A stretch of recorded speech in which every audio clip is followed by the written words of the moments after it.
Hitler জার্মানিতে আপনার স্বৈরশাসন চালিয়েছে, মুসলিনি ইটালিতে চালিয়েছে, শেখ মুজিব বাংলাদেশে চালিয়েছে, শেখ হাসিনা বাংলাদেশে চালিয়েছে, এরশাদ বাংলাদেশে চালিয়েছে।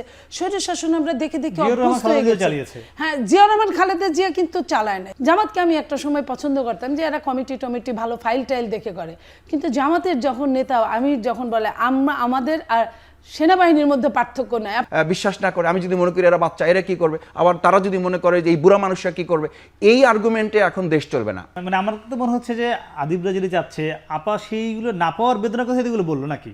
না না, এটা আইন এক কথা বলছে। আমি বলি এখানে দুটো বিষয় খুব গুরুত্বপূর্ণ।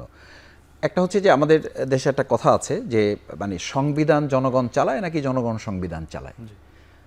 আপনি দেখেন যে আমরা তো কোনো এখনো পলিটিক্যাল গভর্নমেন্টে যাই নাই, মানে সিনারিওটা কিন্তু আমাদের সামনে রাখতে হবে। এরকম খুব ভালো ভালো কথা এই সংবিধানে লেখা আছে।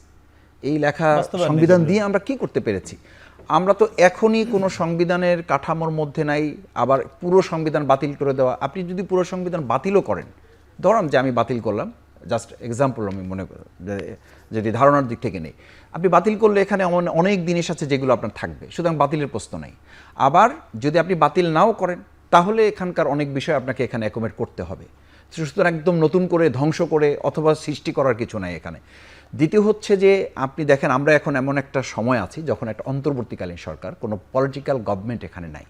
তো সেরকম একটা সময় যদি আমার এটা শুনতে হয়, তাহলে এই আতঙ্কের কথা কিন্তু আমার শুধু না, এটা আমি পাবলিক পারসেপশন বলতেছি, স্টুডেন্টদের কথা বলতেছি, স্টেক হোল্ডারদের কথা বলতেছি, ভোটারদের কথা বলতেছি। যখন আমাদেরকে পত্রিকাটা দেখতে হয় যে কেউ যখন আমরা বলি যে আমার অমুক জায়গায় কাউকে গ্রেপ্তার করতে হলে আমার অনুমতি নিতে হবে, তো এই অনুমতি নেওয়ার কথাটা যখন আসে, সেটা যদি আমার দলও বলে, আমি এখানে কোনো দলকে মেনশন করছি না, যে এই কথা কিন্তু এখনই শুনতে হচ্ছে, তাহলে পাবলিক পারসেপশনের যে ভোট দিয়ে একটা দলকে নিয়ে আসবে, তার মধ্যে তো এই আতঙ্কের কথা আসাটা খুব স্বাভাবিক যে যারা আসতেছে, আমরা কারা আসতেছি সামনে, তো সেই জায়গায় এটা আসবে না যে আমাকে যদি এখানে অ্যারেস্ট করতে হয় তাহলে থানাকে অনুমতি নেওয়া হবে, থানা ঘেরাও করা হবে। তো এই মেসেজটা যখন যাচ্ছে, এটা হয়তো আমি বলবো যে হ্যাঁ এটার ব্যাপারে অ্যাকশন নেওয়া হচ্ছে। এরপর আবার আমাকে এখন শুনতে হচ্ছে যে ফ্যাসিস্টদের আমলে এই জায়গাগুলো দখল করে রাখা হয়েছে, সুতরাং এখন আমরা এটা দখল করব, এই জন্য যে দখল করে আমাদের লোকদেরকে আমাদের চালাইতে হবে, কারণ 15-20 বছর তো তাদের কোনো ব্যাপার ছিল না, তাদের ব্যবসা, তাদের চাকরি, তাদের সব কিছু ধ্বংস হয়ে গেছে। এই জিনিসগুলো যখন আমাদের সামনে পাবলিক বা আমাদের ভোটারদের সামনে, নাগরিকদের সামনে আসে, তখন সংবিধানের আলোচনাটা আসে না, আসলে আলোচনাটা আসে এক্সিকিউশন পলিসিতে আমাদের রাজনৈতিক সংস্কারটা আমরা করতে পেরেছি কিনা। আপনি দেখেন, আমি যদি আমার জায়গাও বলি, আমার সহ আলোচক যারা আছেন তাদের জায়গা থেকে তারা বলেন, প্রত্যেকের জায়গায় আমরা এই 7 মাসে আমাদের বরখাস্ত করতে হয়েছে, বহিষ্কার করতে হয়েছে, অ্যাকশন নিতে হয়েছে, এটা ছাত্রদেরও নিতে হয়েছে, আপাদেরও নিতে হয়েছে, আমাদেরও নিতে হয়েছে।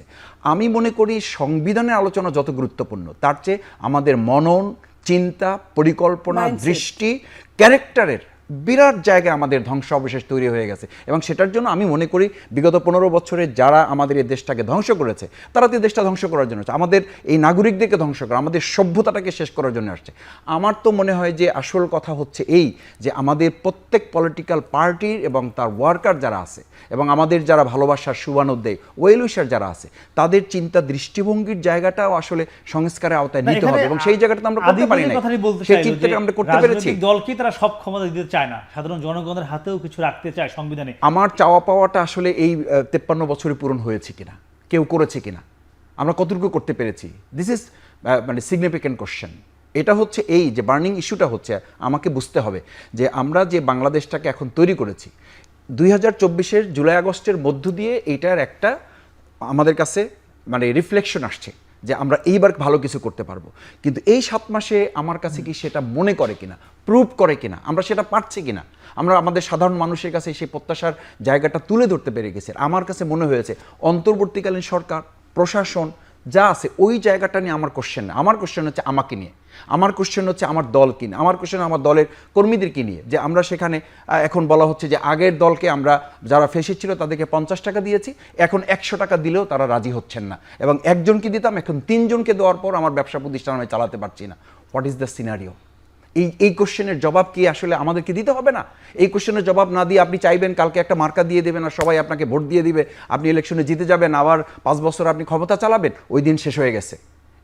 এই বাংলাদেশ এখন আর নাই। আমরা যেমন বলি না যে বাংলাদেশের ক্ষমতায় কে আসবে এটা বাংলাদেশের জনগণ ঠিক করবে, এটা কোনো পার্শ্ববর্তী রাষ্ট্র ভারত ঠিক করবে না, ঠিক একইভাবে কিন্তু আমাকেও মাথায় নিতে হবে। আমি যদি ওই ফ্যাসিস্টদের আচরণ আমার মধ্যে থাকে তাহলে জুলাই আগস্ট অথবা 5ই আগস্ট একটা না, এরকম আবার ঘটবে, আবার আপনাকে এই মুভমেন্টের সামনে পড়তে হবে। সেই জায়গাটা কি আমরা আবার বাংলাদেশকে ঠেলে দিব? যদি এই কোশ্চেনের জায়গাটা আপনি ধারণ করতে পারেন তাহলে আমরা বসেই ঠিক করতে পারবো সংবিধানের লাইনটা কি হবে। সংবিধানটা আমার কাছে গুরুত্বপূর্ণ, কিন্তু তার চেয়ে গুরুত্বপূর্ণ সংবিধানটা চালায় কে, চালাবো তো আমি, যারা চালায় তাদের উপরে কিন্তু আদিবরা আস্থা রাখতে পারছে না। এটা কিন্তু ক্লিয়ার, আস্থার জায়গাটা কে তৈরি করবে? আস্থার জায়গাটা তো আমাকে আপনাকে মিলেই তৈরি করতে হবে। এখানে কি আপনি শ্রীলঙ্কা নিয়ে এসে দেশ চালাবেন? আপনি যদি আমাকে বিশ্বাস করতে না পারেন, আমি যদি আপাকে বিশ্বাস না করি, আপা যদি ছাত্রদেরকে বিশ্বাস না করে, আমি যদি মনে করি এরা বাচ্চা, এরা কি করবে, আবার তারা যদি মনে করে যে এই বুড়া মানুষরা কি করবে, এই আর্গুমেন্টে এখন দেশ চলবে না। দেশকে আপনাকে প্রেজেন্ট করতে হলে আমাদের সবাইকে যার যতটুকু কৃতিত্ব আছে বা যার যতটুকু কাজ করার সক্ষমতা আছে এইটাকে ধারণ করে আমাদের যে জাতীয় সরকারের চিন্তা ছিল, আমাদের যে সবাই মিলে কাজ করার চিন্তা ছিল, সেই জায়গা থেকে তো আমরা আবার 2024-এর জুলাই আগস্টের পর সরতে একটা বলা যায় যে আবার দেয়ালে পিঠ ঠেকার মতো অবস্থায় চলে আসছে। যেটা এই যে দেখেন, আমি পাবনার ঘটনাটা বলছি এই কারণে, একটু এক সেকেন্ড শেষ করি, যে পাবনার ঘটনাটা তো একটা ঘটনা না। এখানে আপনি হয়তো ধরেন যে এখানে বহিষ্কার করা হয়েছে, আমি বলছি দেখেন বহিষ্কার আমরাও করছি, ওনারাও করছেন, শোকজ করেছে। তো এটা তো ধরেন এস আলমের গাড়ি সংক্রান্ত বিষয়, আমি পত্রিকায় আজকেই না গতকালকে নিউজ দেখলাম যে তাদেরকে এই কিছুদিন আগেই তাদের বহিষ্কার করা হয়েছে, এই আবার তাদেরকে এখনই দলে ফিরিয়ে নিয়ে আসছে আমরা। তো এইটা করে কি আসলে কোনো সংস্কার বা সংশোধনের প্রক্রিয়া এটা, যে আমি আমার দলের কিছু লোককে আমি বহিষ্কার করে দেখালাম যে হ্যাঁ বহিষ্কার হয়ে গেছে, এরপর আবার 2 মাস পর এটা কি আমি খোঁজ রাখবো? এই প্রক্রিয়া হ্যাঁ ফিরানো হয়েছে। এস আলমের ঘটনায় যারা বহিষ্কার হয়েছিলেন ইতিমধ্যে তাদেরকে আবার শপথে বহাল করা হয়েছে।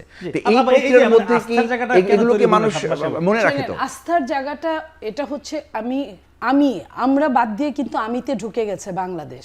প্রত্যেকেই দেখবেন ম্যাক্সিমাম লোক, কই ছোট দল হোক বড় দল হোক, আমি এটা করেছি, যে পর্যন্ত আমরা মানে এখানে তিনজনই আমরা যেই রাষ্ট্র পরিচালনায় আসি, রাষ্ট্র ক্ষমতা না, যখনই আপনি ক্ষমতা বলবেন তখনই মনের মধ্যে মাথার মধ্যে কিন্তু ওই একটা নিউরন বাজবে স্বৈরাচারের।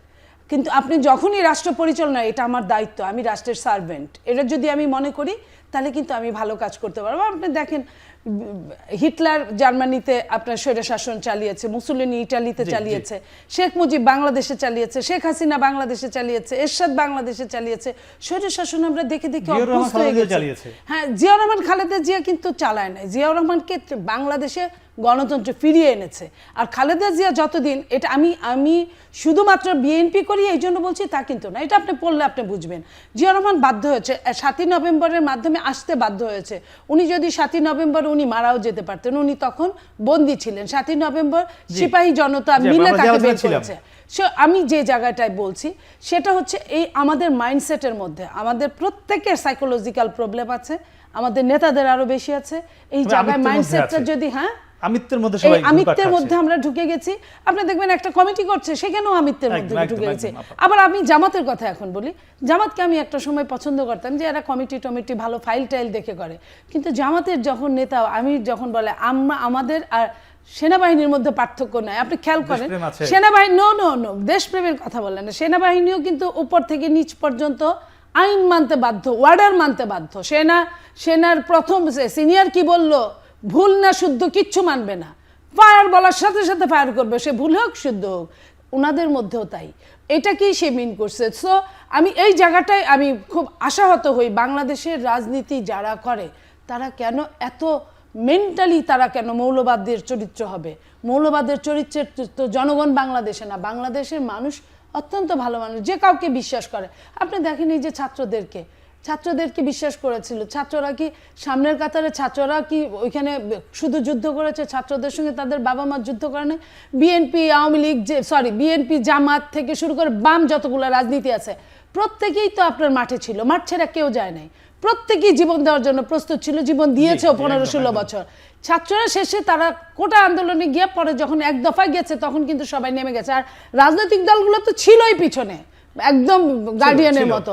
সো তারা যে এখন মনে করেছে তারা এখন মনে করছে তারা যে সরকারের কিংস পার্টি হচ্ছে, এই যে সরকারের ছত্রছায়া, এই যে পরশুদিন যে প্রোগ্রামটা হলো সারা বাংলাদেশ থেকে সরকারের ছত্রছায়া, আপনার পিরোজপুরের ডিসির কথা শুনলেই বোঝা যায় কিংবা আরো আরো এই যে এই এত টাকা তারা কোথায় পেলো, কে দিল তাদের টাকা? তারা তো বাচ্চা মানুষ, আচ্ছা, তাদের তো আমি নিজেদেরই সেদিনের টাকা নেই। আদিল So, এই জায়গাটায় এই স্বচ্ছতার জায়গা যদি আপনি ক্লিয়ার করতে না পারেন, এবং এই যে আপনার তাদের কথার সঙ্গে দেখেন তাদের সিমিলার প্রধান উপদেষ্টা উনি হয়তো বা তবে এইসব নির্বাচন করার হয়তো তবে দিয়ে যদি ডিসেম্বরে তিনি নির্বাচন ডিসেম্বর বলে হয়, দিয়েছেন, স্পষ্ট করে যদি বলেছেন। তবে দিয়ে যদি হয়, তার মানে কি উনি কিংসের সঙ্গেই আছে, কিংসকেই সাপোর্ট করছে এবং সে বলেছেও। জি, জি। এটা হলে তো তাহলে তো এটা আচ্ছা আপা, আমরা দুঃখজনক। আদিব, এই যে মানে আপনারাও কি আসলে কিংস পার্টির দিকে এগোচ্ছেন কিনা, সরকারের ছত্র ছায়া এগোচ্ছেন কিনা, অর্থবিত্ত করতে যদি আমরা প্রশ্ন কিংস রয়েছে। পার্টি- এর সঙ্গে আরেকটি প্রশ্ন থাকবে যে এই 5 আগস্টের সময় আমরা ছিলাম, যেটা আপা বলেছে, মাসুদ ভাই বলেছে, সেখান থেকে আবার কেন আমিতে চলে আসলাম, এই উত্তর জানার পর দর্শক